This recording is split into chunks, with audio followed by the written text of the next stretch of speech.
So this is the actual bridge on the River Kwai.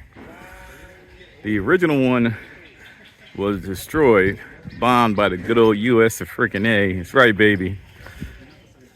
Yet they went and had it rebuilt in 1946. They had over 61,000 POWs here, the Japanese, and they forced 200,000 of the locals to be laborers. They duped them by telling them they were going to pay them, and then once they got them, they said, "We ain't paying you. And by the way, if you try to leave, we're going to kill you." And they worked them into the ground. No days off, 18-hour days, no sick days. So of course, many people died during the construction, both the laborers, the locals, as well as the POWs.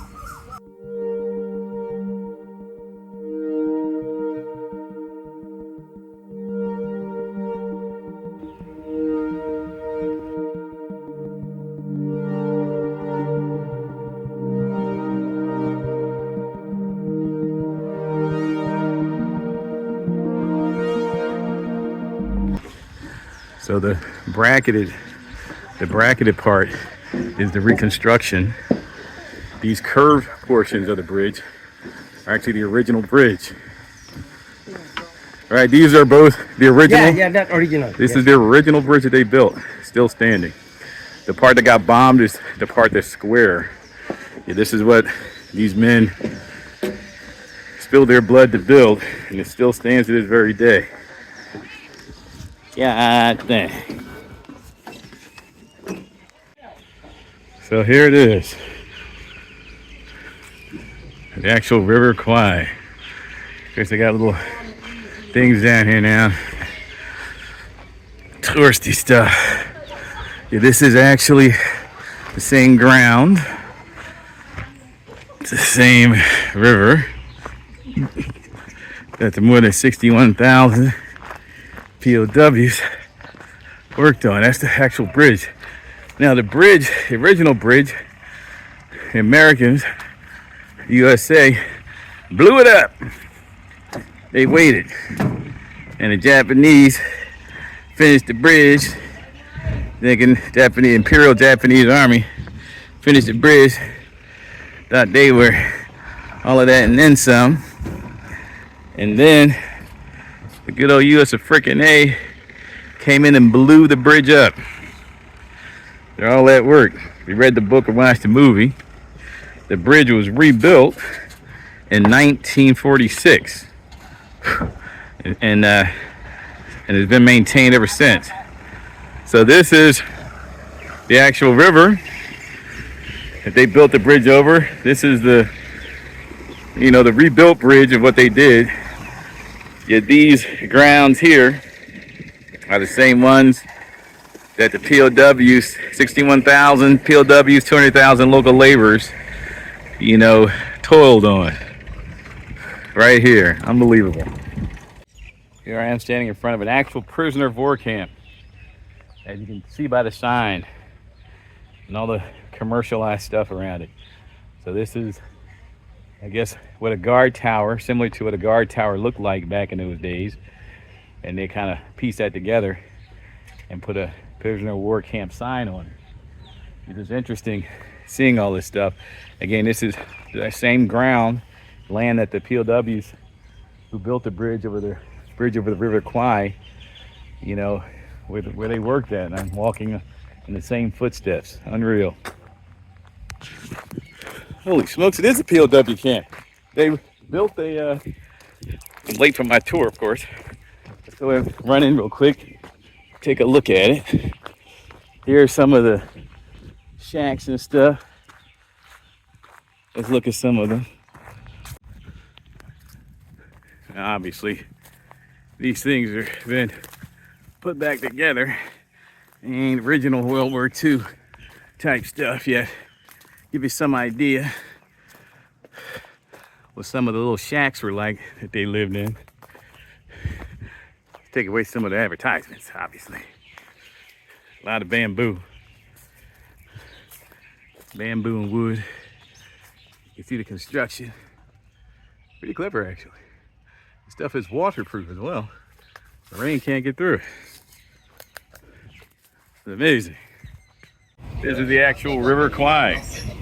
We're actually taking a train crossing the River Kwai.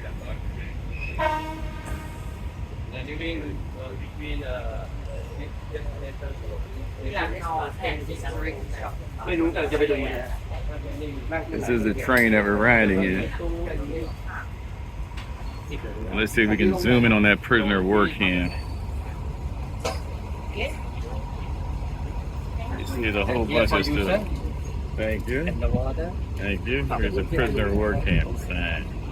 There it is. See if we can get into focus there. That's amazing. So if you read the book or watched the movie, this is what it is. What movie will this remind you of?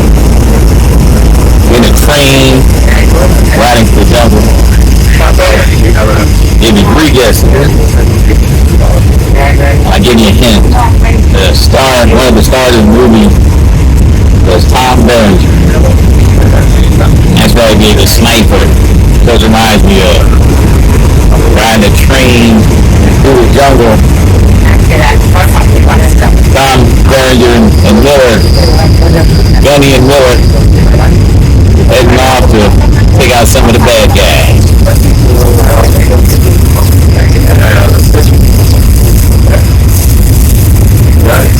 Bring him back now.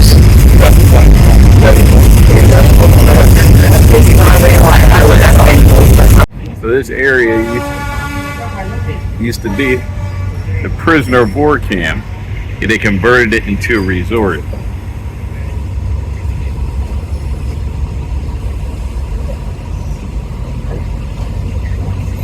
This is where all the POWs used to be. And we're actually going through the mountain right now. The prisoners of war, POWs, cut this line through the mountain. This was all, where the train is going was a piece of the mountain. They actually had them cut their way through the mountain to lay this railroad. And this is the area where their camp was located, which again you can see now has been made into a resort. Let's see if we can see more of the railroad.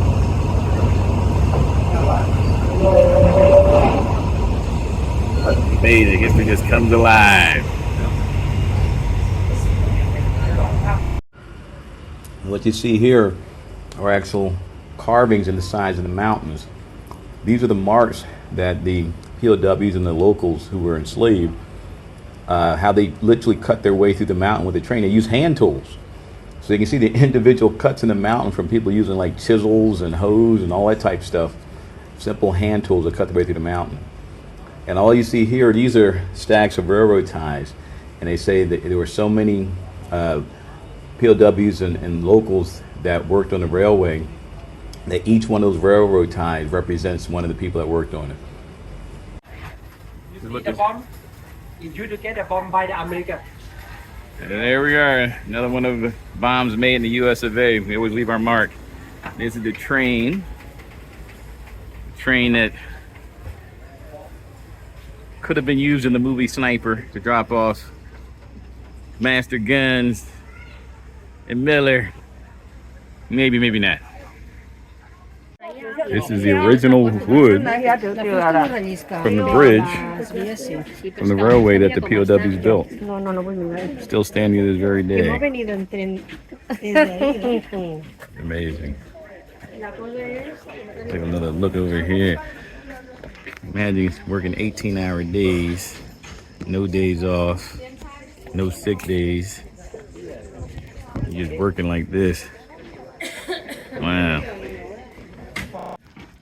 This is crazy.